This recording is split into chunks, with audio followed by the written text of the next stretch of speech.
The Tampa Bay Buccaneers finally got the Brady to Evans connection back online as the Buccaneers beat the Panthers to win the NFC South in back-to-back years for the first time in team history. Let's go.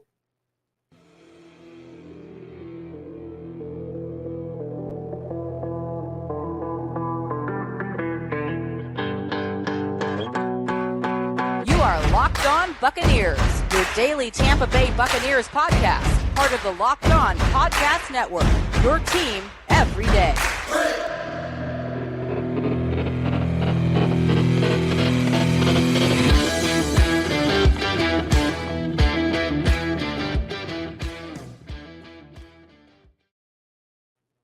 What's up, and welcome to the Locked On Bucs podcast, part of the Locked On Podcast Network, your team every day. We are your daily podcast covering the Tampa Bay Buccaneers, free and available on all platforms, including YouTube, where you are watching live. And we thank you for making us your first listen or view of the day. I am James Yarcho, deputy editor of SB Nation's BucsNation.com, flying solo. But of course, you can check out my co-host David Harrison over at BucsGameDay.com and follow all the action on Twitter at Locked On Bucs, at JYarcho_Bucs, and at DHarrison82. Again, we thank you for making us your first listen or view of the day. Today's episode is brought to you by Ultimate Football GM. Ever dreamed of becoming an NFL GM and managing your football franchise? Then this game is definitely for you. Download the game by visiting ultimate-gm.com or look it up on the app stores. Our listeners get a 100% free boost to their franchise when using promo Locked On, all caps, in the game. The biggest story in this one, obviously, is the Buccaneers beating the Panthers 30-24 after trailing 21-10 in the fourth quarter. Another fourth quarter comeback from Tom Brady, who finished with 432 yards and 3 passing touchdowns, as well as a rushing touchdown. But the story here is the Brady to Mike Evans connection finally getting on track. Evan finished with 10 catches for 207 yards, 2 off of his career high, 3 touchdowns, touchdown receptions of 63, 57, and 30 yards. And things started off kind of rocky with a drop by Mike Evans, very reminiscent of earlier in this year. Now, he wasn't going to take this one all the way in for a touchdown. Ball was a little bit underthrown, but Mike Evans made the adjustment, turned around, the ball hits him square in the stomach and falls incomplete. But that didn't stop Brady from looking Mike Evans' way, and Evans finished with a game-high 12 targets, and the connection that has eluded the Bucs all year seems to have caught fire. Now, what does this mean for the Buccaneers moving forward? Quite simply, what it means is that they kind of got that monkey off their back, right? It was one of those things where David's used basketball analogies on here before. I'm going to use one as well. When a player is just ice cold, and all of a sudden you just need that layup. You just need to see the ball go through the hoop one time, and all of a sudden you start to get back into rhythm again. You start to feel it again. And it got to the point where you thought that maybe Tom Brady and Mike Evans were forcing the issue, trying to force that connection and force that chemistry to return to what it normally is. Instead, they come by it naturally through the progress of the game. Mike Evans got a couple of easy short looks after that drop in the first quarter, and all of a sudden, things start to click a little bit. Brady gets enough time from the offensive line to sit back, let Mike Evans get open through the secondary, hits him on that first bomb. All bets are off at that point in time. It was that layup. It was seeing the ball go through the hoop for these two guys for all of a sudden things to shift dramatically back in place. And even when the offense was struggling, even when the defense had some breakdowns and allowed Carolina to score, Brady kept going back to that connection because they knew they had it back on track, and that proved to be the difference in the game. If you go back to Friday's episode, one of the things that I said I was confident in was Chris Godwin. And not to, not to take anything away from Chris Godwin because of Mike Evans' phenomenal game, but Chris Godwin had a rough start as well. He converts a big gain, fights for the extra yards, fumbles the ball away. Very first pass. After that fumble, Brady goes right back to Chris Godwin. He finishes with 9 receptions on 9 targets for 120 yards. 13 straight games now for Chris Godwin with 5 or more receptions, extending the longest active streak in the NFL. And all of a sudden, you take a look at this Buccaneers team. Brady and Evans back on track. Chris Godwin, still the reliable guy, moving the chains, making those tough catches in traffic, knowing he's going to get hit. And you have Ryan Jensen on the cusp of returning. Ryan Jensen returns to this football team, and everything is different. The run game is different. The protection for Brady is different.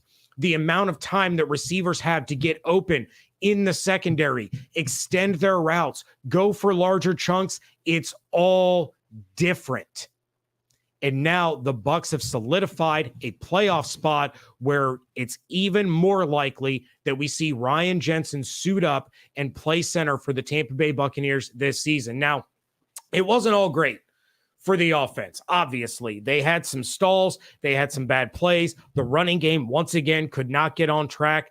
But, dude, Cade Otton, I have been in your corner all year long. I have been pounding the table for you all year long. Cameron Brate is a game day inactive, meaning Otton, you're the dude, you're the guy, and you're making me look like an idiot. 2 receptions on 6 targets for 17 yards. Now, he did have a 27-yard catch called back because of a penalty on Chris Godwin. He did draw a key pass interference penalty late in the game. But if Cade Otton is going to be the guy at tight end, he can't have any more performances like what we've seen over the course of the last 2 weeks. He has shown too much promise early on in the season to regress to the point that we've seen him lately. And now, because of that regression, because of the bad drops, tight end isn't a factor in the passing game at all. Defenses do not have to account for the tight ends in the passing game until the Bucs prove otherwise. So Otton, it's on you. It's on your hands to get out of this funk and make the tight end position a more viable threat for this Buccaneers offense if you want Mike Evans and Chris Godwin and Julio Jones and Russell Gage to continue to be able to get open and move the sticks, because otherwise they're just going to shut down the receivers and force the running game, force the tight ends to beat them. And there's nothing that we've seen that said that is going to happen. I want to take a quick jump over into the chat real quick. We have Viper in the chat saying the defense was rough. Give me a second, Viper. Give me a second. We're going to get to it in just a moment. Richard, on the flip side, Anthony Nelson. Anthony Nelson is a dog, man. He has been playing his butt off the last couple of weeks. Massive play by him in the fourth quarter. We have we got Young Suds the Buck. Finally made it to a live show, ladies and gentlemen. LFG, let's make some noise in the show. Appreciate you jumping in. Glad you could finally make one of the live streams. And we got David Jackson. Punter is the player of the game. We're going to hand out game balls in just a little bit, David. We will get there. But as I mentioned, we are going to talk about the defense and tell you whose stock is up and whose stock is down in just a moment. But first, I am really geeked out by our new partner and sponsor of today's episode, the mobile game Ultimate Football GM. Have you ever dreamed of becoming an NFL GM and managing your football franchise? Your dream can come true, and this game is definitely for you. Manage every strategic aspect of your team. Play through the season and lead your team to glory. You are responsible for hiring the right coaches and coordinators, trading players, making draft picks, making free agent signings, and navigating your franchise through free agency, through the draft, all the ups and downs, all in this challenging and realistic game world. Ultimate Football GM is completely free and playable online. Play on the go, play as you want and when you want. Locked On Bucs listeners, you get a 100% free boost to your franchise when using the promo code Locked On. All one word, all caps. Very important, all caps. Use the promo code Locked On in the game store. So make sure to check it out today. To download the game, just visit ultimate-gm.com or look it up on the app stores. That's ultimate-gm.com. Ultimate Football GM. Start your dynasty today.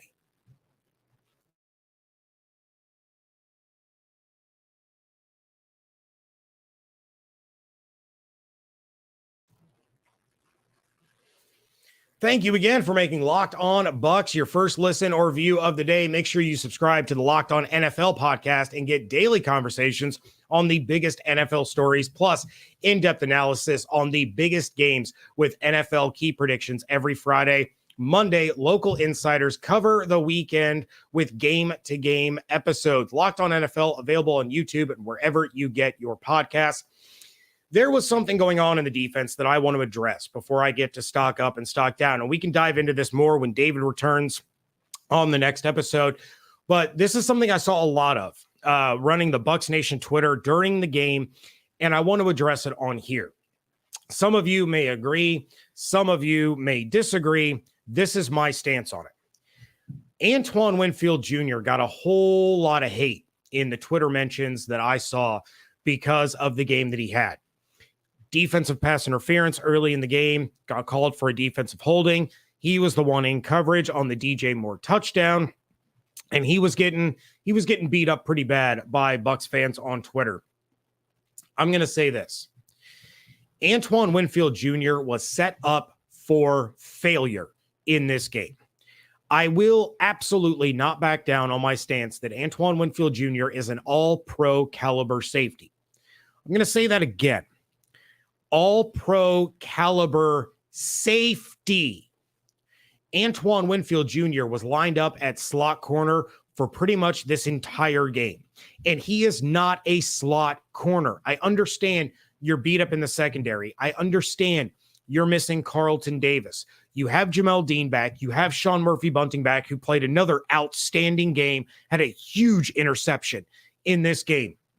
But Antoine Winfield Jr. is not a slot corner. You have Zion McCollum, who has had his ups and downs and his growing pains. You have D. Delaney. You have other options that actually are corners in the NFL. And instead, you take your best safety and move him out of a position that he's one of the best in the NFL at doing, to put him at slot corner. The only time this paid dividends is when Antoine Winfield Jr. came screaming in on a corner blitz out of that slot position, got to Sam Darnold, and took him down. Other than that, I don't know the reasoning or the method to the madness that Todd Bowles had in basically making your secondary even weaker by removing your best player from his natural position to a position we know he struggles with. So I'm not here for the Antoine hate. I am not here to listen about how bad he is, because it's simply not true. He was, from the jump in this game, set up for failure. Going to jump over to the chat real quick before we get to stock up, stock down. So we have Malcolm saying it would be nice to beat the Falcons and have a winning season. I absolutely agree. But I did see someone up here. You got to give me a second to scroll up and find it. I'm sorry. There's been a lot in the chat. I did see somebody say that they should bench all their starters in the next game. You already have the division locked up. You're already going to the playoffs. Bench him. Don't risk anything, especially with Donovan Smith, Tristan Wirfs, Vita Vea, these guys that are battling injuries, Carlton Davis. I agree to a certain extent. You don't want to put your players at risk, but you also don't want to limp into the playoffs with an 8-9 record coming off of a loss to a division rival. We've seen now back-to-back fourth quarter comebacks. We have now seen in this game the offense start to really get things going and get more comfortable. You want to kind of build on that. I wouldn't bench them all outright. At the very least, you want to see them play the first half and try to keep this going a little bit. If you're up by a comfortable margin, or even if you're down, you can pull them at halftime. I don't want to see all these guys inactive and then limp into the playoffs. But let's talk about stock up and stock down. My stock up, shout out to Jonathan in the chat. You already know what's happening. It's Mike Evans. No doubt about it. My bold prediction was that Mike Evans was going to get the 83 yards that he needed to pass 1,000 on the season before halftime. And that's exactly what he did. Then he continued to go off, and he is now over 1,100 yards on the season. He averaged 20.7 yards per reception. The connection with Brady is on track at the right time. And again, I don't want to see the Buccaneers risk that by benching all of these guys next week. You want to see them build off of this momentum a little bit and really continue to grow and get this offense on track. Then you're looking at possibly getting Ryan Jensen back in a huge, huge playoff game that you now get to host, most likely against the Dallas Cowboys. Mike Evans has had some problems all year long, hadn't scored a touchdown since week 4, had some really disappointing drops, had been frustrated. You could see it. And to have this kind of explosion, it could not come at a better time for the Tampa Bay Buccaneers. Let's talk about stock down a little bit. I want to see you guys throw your stock down in the chat. I have to mention it again, 2 weeks in a row, Kate Otten. It continues to hurt my soul. But again, it's the exact, I didn't even change my notes from last week. Too many drops, too many mental mistakes. You can't have it. It is making the tight end position a liability on an offense that needs every weapon it can get. Kate Otten has got to get this figured out. But my other stock down, because I didn't just want to repeat last week's verbatim, this one also kind of hurts a little bit to have to say it, because it's another guy that I've been in his corner pretty much all year long. I've defended him when people were down on him, but it's Joe Tryon-Shoyinka. And it may be odd to hear, from people based on how often his name was called because of how much pressure he was getting on Sam Darnold in this game. But look, Joe Tryon-Shoyinka has gotten consistent pressure all year long. He doesn't have a finish. We have seen way too many times Joe Tryon-Shoyinka get his hands on the quarterback, get his arms wrapped up around the quarterback, and yet somehow the quarterback still is able to get the ball away to evade the sack and just move on to the next play. Stuff like that can lose you a playoff game. Tryon-Shoyinka has to learn how to finish these plays, because a sack in a playoff game can change the game entirely. A opposing quarterback avoiding a sack can also change the game entirely. He has got to finish these plays. He shows a lot of promise. He shows a lot of athletic ability. He shows, again, the very consistent ability to get pressure, but he has to be able to finish things out. Jumping over to the chat for your stock downs. Viper, yeah, I can't say I disagree with you. Stock down. Co-Keefed, Ryan Suckup. I'm not going to jump on the Keefed bandwagon so much. One target, bounced off his helmet, could have been intercepted, but he's mostly in there to block. He doesn't get a whole lot of targets. But Ryan Suckup, rough day. Rough day. The block, it was a great play by Carolina. Misses the extra point, not good. Excuse me. The 53-yarder, again, I put on the head of Todd Bowles.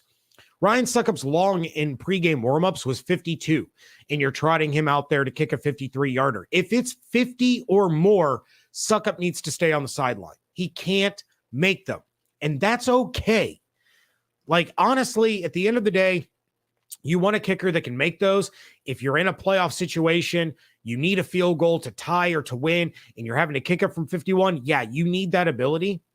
But next week, in game situations where it's the second quarter and it's 4th and 1 and you're opting to kick a 52-yarder, no, leave Succop on the sideline. Because guess what? If you go for it on 4th and 1 on what would be a 53-yarder and you don't get it, the opposing team's starting field position is going to be worse by you going for it and not getting it rather than them getting it where the ball is spotted to kick the field goal. It's bad decision-making. Your kicker can't do it.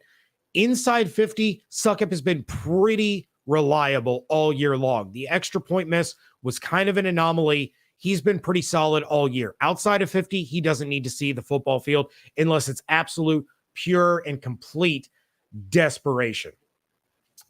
Jonathan says stock down on Julio. I'm not going to agree with that one either. He wasn't as involved in this game as he has been in the past couple of games. Had a fantastic 13-yard run on an end around thanks to a block by Chris Godwin, who sealed off the edge. Julio did make, I believe he had one or two catches. I don't have the stats up in front of me anymore. He did what he was asked to do, didn't have any terrible drops or anything like that. He just wasn't called upon very often in this game because Mike and Chris were doing everything. Russell Gage came up with some big catches too. So yeah, I'm still okay with Julio and his involvement. Still gives you another weapon out there if Brady needs it. We know Brady likes to throw him the ball. He's contributed pretty well over the last couple of weeks. But we are going to hand out game balls coming up next. But first, if you are looking for a delicious treat but don't want all the fat and calories, you've got to try Built Bar. We just got through the holidays, and I know my goal is to eat a little bit healthier this year. I put on a little bit of the pounds, and it's because I love sweets. I'm a sweets guy. You know what's going to help me with that? Reaching for a Built Bar instead of a Reese cup. Because what makes Built Bar so good? They're covered in 100% real chocolate. That's right, real chocolate. I get my sweets, and they come in unbelievable flavors like churro and peanut butter brownie and coconut almond. I'm not sure how Built does it, but these bars taste like a candy bar while maintaining amazing macros. What's even better is that they are healthy, only 130 calories and 4 grams of sugar with 17 grams of protein. Way better than the sweets I have been putting down my gullet. And now you don't even have to wait around to get a box. For years, we've been talking about ordering Built Bars at Built.com. Now you can get them at Walmart and Sam's Club. That's right. Head to your nearest Walmart today, walk to the pharmacy section, and grab yourself a box of Built Bars. You can pick up a 4-bar box of cookies and cream, another one of my favorites, double chocolate, or coconut puffs. So if you're close to Sam's Club, run in and grab a 13-bar box with hit flavors, brownie batter, and churro. You can thank me later.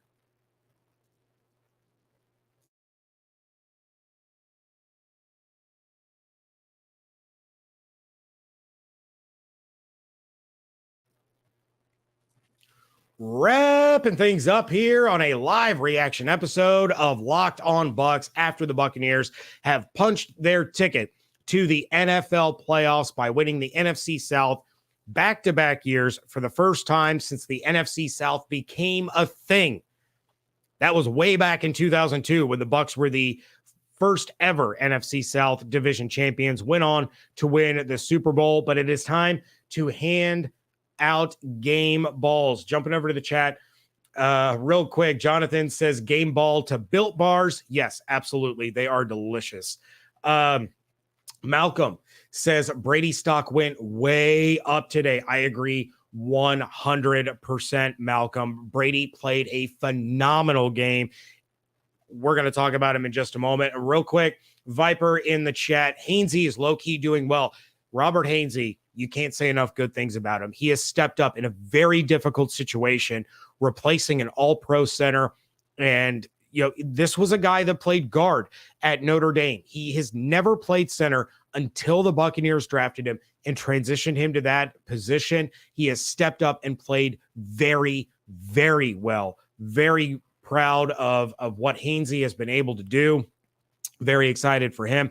But let's hand out game balls. I want to see your guys' game balls in in the chat. But the first game ball, again, who do you think it goes to? It goes to number 13, Mike Evans, second most receiving yards in a game in his career. He was one reception or 3 yards away from setting the record for most fantasy points scored by I believe it was by a non-quarterback. It might be the most fantasy points ever, but it was a record currently held by Tyreek Hill for his game against the Buccaneers in the regular season back in 2020. Unreal game. Second ever game with 3 touchdowns for Mike Evans. That ties a career high. And of course, he extends his NFL record to 9 straight seasons with 1,000 yards to begin a career. He is now 2 seasons away, 2 more 1,000-yard seasons away from tying Jerry Rice for the most consecutive 1,000-yard seasons in NFL history. Absolutely incredible. Game ball number 2 today goes to the man that got him the ball on those 10 receptions, 207 yards and 3 touchdowns. It's Tom Brady. It was by far his most passing yards of the season. He was under a lot of pressure throughout the day, was sacked a couple of times, ends up with 4 total touchdowns. But most importantly, after a rough couple game stretch, no turnovers from Tom Brady. No interceptions, no fumbles. He protected the football and looked like the Tom Brady that Buccaneers fans have come to know and love. Tom Brady with an absolutely phenomenal game. You really, really hope that we've talked about it all year. You don't want to point to things and say, that's the turning point. That's the turning point. You look at a turning point in retrospect, but you really have to hope that this is the moment where the offense finally snaps out of this funk and realizes, hey, we can still absolutely dominate defenses at the drop of a hat at our will at any moment in time. Before I get to my last game ball, I want to jump in the chat and see what everyone is saying. Let's see who the game balls are going to. Got a couple of Mike Evans in here. Game ball Vita Vea for recovering the fumble. How about big man Vita outrunning everyone to jump on that fumble forced by Anthony Nelson? That was absolutely fantastic. David Jackson in the chat. SMB had a great game also. Maybe a game ball. I'll give him my honorable mention. Sean Murphy-Bunting, 3 straight games of playing just absolutely fantastic football. Really glad to see the way he is trending in the right direction. And finally, we are going to get down here. We got Gary saying Mike Evans is his game ball. We got Richard saying SMB game ball. I'm going to give the third game ball to Jake Camarda. And the reason I'm giving it to Jake Camarda is because he legitimately might have saved the game with one of the most wild plays I have ever seen in my life. So the Bucs take a delay of game. It is now 4th and 10. They're punting the ball away with just over 40 seconds left, and the snap is terrible. Jake Camarda recovers it. He's under duress, running for his life. He doesn't get tackled. He doesn't just throw the ball away. Jake Camarda, in that moment, had the wherewithal to punt the ball away. Not only did he punt it, but the ball dies at the 2-yard line. I know, ineligible player downfield. It's a flag. It's a 5-yard penalty. They have to do it all over again. But it doesn't matter. Jake Camarda, in that moment, had the situational awareness to know, don't throw the ball to try to turn a broken play into a first down. Don't take a sack. Don't run out of bounds. Just kick the ball away however you can and hope for the best. And in doing so, he ran 11 seconds off of the clock before having to punt the ball again. That entire sequence, running the clock down, being forced to punt another time, may very well have saved the game for the Tampa Bay Buccaneers and helped them clinch the NFC South. It was an incredible play by a rookie punter who was calm, cool, collect under pressure, didn't panic, and hats off to him, because that was absolutely unbelievable. I had to give him a game ball for that play and that play alone, because it was that important and that impressive. Rick in the chat says, penalty or not, the punter's play saved the game. Absolutely. Richard, Camarda rugby kick. You love to see it. It was incredible. It was just such an awkward angle for him to have the ball in his right hand, drop it as he's running to the side, and still be able to kind of stick his leg out and kick the ball and have it go all the way inside the 5 to be downed by Zion McCollum. Incredible. Absolutely incredible. Malcolm in the chat, is Jalen Hurts playing next week? I honestly have no idea. I would lean yes. The Philadelphia Eagles are probably still going to be playing to secure the number 1 seed in the first round bye. My guess is he plays, but I honestly have absolutely no idea.